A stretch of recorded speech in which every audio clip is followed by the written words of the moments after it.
इंसदाद दहशतगर्दी अदालत की जज कर रही हैं। अदालत ने इस्तफसार किया, इमरान खान कहाँ हैं? अभी तक मचल के भी जमा नहीं कराया आपने।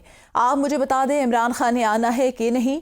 जो आएगा वही रिलीफ लेगा। आप ये बताएं, इमरान खान आ रहे हैं या नहीं? हाँ या ना में बताएं। इस पर इमरान खान के वकील ने कहा, इमरान खान आ जाएंगे, दूर नहीं। जज ने रिमार्क्स दिए, इमरान खान 11 बजे तक पहुंच जाए, बसूरत दीगर जमानत खारिज कर दी जाएगी। इसी पर मजीद तफसीलात जानते हैं अपने नुमाइंदे असद शाह से। जी असद, बताएगा आज की कार्रवाई के हवाले से।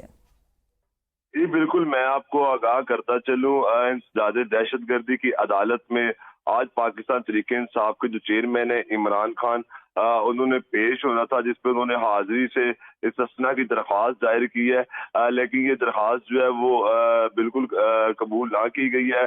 और जो जज है दहशतगर्दी की अदालत की अंबर गुल खान, उन्होंने पूछा है कि इमरान खान कहाँ है, जो इमरान खान के वकील, और उन्होंने इनसे ये पूछा कि क्या इमरान खान ने आना है या नहीं।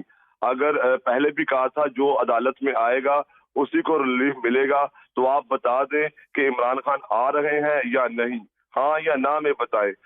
जिस पर इमरान खान के वकीला ने जवाब दिया कि इमरान खान दूर नहीं है, वो आ जाएंगे। तो मौजूद अदालत ने इससे पूछा कि क्या इमरान खान जो है वो 11 बजे तक अदालत में आ जाएंगे, जिस पे वकीला ने अदालत को ये यकीन दहानी कराई है कि इमरान खान जो है वो खुद आ जाएंगे और अदालत में पेश होंगे।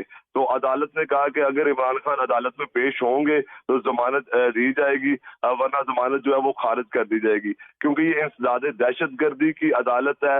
इसमें जो इमरान खान और दीगर रहनुमाओं पे जलाओ गिराओ इक़दाम कत्ल की दफात शामिल है, जो FIR है, उनमें हफाजती जमानतें करवा रखी हैं। इससे पहले भी मुतअद्दिद जो रहनुमा है जो गैर हाजिर होते रहे हैं, उनकी भी जमानत खारिज कर दी जाती रही है।